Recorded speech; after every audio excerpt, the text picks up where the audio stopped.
Olá, seja muito bem-vindo e bem-vinda à nossa reflexão bíblica desta quinta-feira, festa de Santo André, apóstolo. Por esse motivo, o evangelho oferecido pela liturgia dessa festa é o relato da vocação dos primeiros discípulos, entre eles André, irmão de Pedro. O nome André, em grego, significa hombridade, coragem. André era natural de Betsaida, uma das aldeias ao redor do Mar da Galileia, a oeste desse lago de Genezaré. É conhecido na tradição ortodoxa como Protokletos, ou seja, o primeiro a ser chamado. Protokletos, o primeiro a ser chamado. O Evangelho segundo João conta que André era um dos discípulos de João Batista, cujo testemunho levou o próprio André e João, o evangelista, a seguirem Jesus. Isso a gente pode conferir no Evangelho segundo João, capítulo 1, de 35 a 40. André imediatamente reconheceu Jesus como o Messias e apressou-se a apresentá-lo a seu irmão Pedro. Está lá em João, capítulo 1, versículo 41. A partir daí, os dois irmãos, Pedro e André, se tornaram discípulos fiéis de Jesus. André é mencionado nos evangelhos como estando presente em diversas ocasiões de importância, como um dos discípulos mais próximos a Jesus. Os Atos dos Apóstolos apenas o menciona uma única vez, em Atos capítulo 1, versículo 13. De acordo com Hipólito de Roma, ele pregou na Trácia e sua presença em Bizâncio também é mencionada no apócrifo chamado Atos de André, escrito no século II. Esta diocese se desenvolverá e acabará por se tornar o Patriarcado de Constantinopla. André é, por isso, considerado como seu fundador. André teria sofrido martírio através da crucifixão em Patras, na Acaia. Embora os textos mais antigos, como os Atos de André, mencionados por Gregório de Tours, descrevem que ele teria sido atado e não pregado a uma cruz latina. Desenvolveu-se uma tradição de que André teria sido crucificado numa cruz do tipo conhecido como cruz decussata, ou cruz em forma de X, comumente conhecida como Cruz de Santo André, como vocês veem nessa imagem de fundo. E que isso teria sido feito a pedido dele próprio, que se julgava indigno de ser crucificado do mesmo tipo de cruz que havia sido usada para crucificar Cristo. A iconografia familiar de seu martírio, que mostra o apóstolo atado à cruz em forma de X, não parece ter sido padronizada até o fim da Idade Média. Bom, como já sabemos, o evangelista Mateus organizou o seu livro, o seu evangelho, em 5 grandes partes. Essas partes podemos visualizá-las da seguinte forma.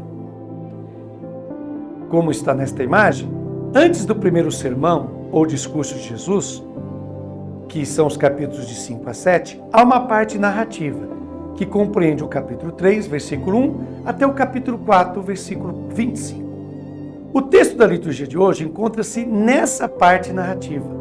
Estamos falando de Mateus, capítulo 4, versículos 18 a 22, como você está vendo agora aí na sua tela, e que vai ficar aí. Mas anteriormente, Mateus, neste mesmo capítulo 4, já havia narrado as tentações de Jesus no deserto, onde ele se mostra preparado para a missão que deve assumir. Em seguida, ele faz notar que Jesus muda de aldeia, sai de Nazaré e desloca-se para viver em Cafarnaum, junto ao Mar da Galileia, ou Lago de Genezaré. Isso se dá após a notícia da prisão de João Batista. Uma profecia de Isaías é utilizada pelo evangelista a fim de justificar essa escolha de Jesus, pois Cafarnaum localizava-se no território de Zabulon e Neftali. Em seguida, vem a narração de Jesus, caminhando junto ao lago e chamando os seus primeiros colaboradores, Pedro e seu irmão André, Tiago e João, filhos de Zebedeu. Interessante ressaltar a síntese que o evangelista faz da pregação de Jesus em Cafarnaum. Diz o evangelista, abre aspas, arrependei-vos, pois o reino dos céus está próximo. Está em Mateus capítulo 4, versículo 17. O apelo não é para que os seus compatriotas deixassem o judaísmo e passassem para uma nova religião. Não é essa a mudança pregada e desejada por Jesus. O apelo é para mudar de vida, metanoia, mudar a direção que se está dando à existência nesse mundo. E Jesus deixa claro qual é o objeto principal de sua pregação. É o reino dos céus, quer dizer, o reino de Deus. Estamos visualizando um mapa, ele está em inglês, desculpe, eu não achei em português, que nos mostra os principais povoados da Galileia no tempo de Jesus. Jesus passou boa parte de sua vida circulando por essa região ao redor do mar da Galileia. Foi aí, desses vilarejos, que ele chamou os seus discípulos e discípulas. Na terra desprezada, na terra de onde nada de bom poderia vir, segundo a visão preconceituosa dos líderes religiosos judaicos de Jerusalém. Na terra de gente pouco religiosa, na terra de gentios, na terra dos impuros, dos pecadores. Portanto, o locus, ou seja, o local onde Jesus, o Messias, se manifestou, já é uma revelação, já é uma mensagem para nós. Logo após o evangelista apresentar-nos a síntese da pregação de Jesus, arrependei-vos, pois o reino dos céus está próximo, ele mostra Jesus convidando os seus primeiros colaboradores. Portanto, Jesus convida pescadores para serem ministros, isto é, servidores de seu reino, do reino de Deus, do reinado de seu Pai. E o que mais chama a atenção em ambos os chamados são duas palavras. Primeiro, o advérbio de tempo, imediatamente. E em segundo, o verbo seguir. Então, imediatamente, eles deixaram as redes e o seguiram. Ele os chamou e eles imediatamente, deixando o barco e o Pai, o seguiram. Está lá em Mateus capítulo 4, versículo 20 e 21c até o 22. Essas são as duas atitudes que se espera de um discípulo e uma discípula de Jesus. Primeiro, prontidão, disponibilidade total, desapego total, dedicação total ao projeto de Jesus, que é o reino de Deus.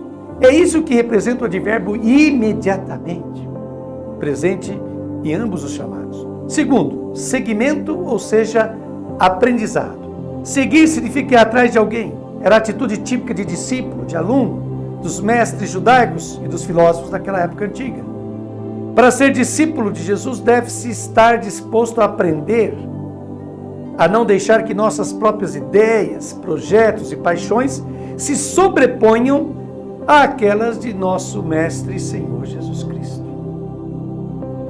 Que Santo André, queridos irmãos e irmãs, nos inspire a sermos autênticos e corajosos discípulos e discípulas de Jesus, o Cristo. Uma boa festa a todos. E sempre fiquem aqui sintonizados, todos os dias, na reflexão bíblica do Grupo São Jerônimo. Obrigado.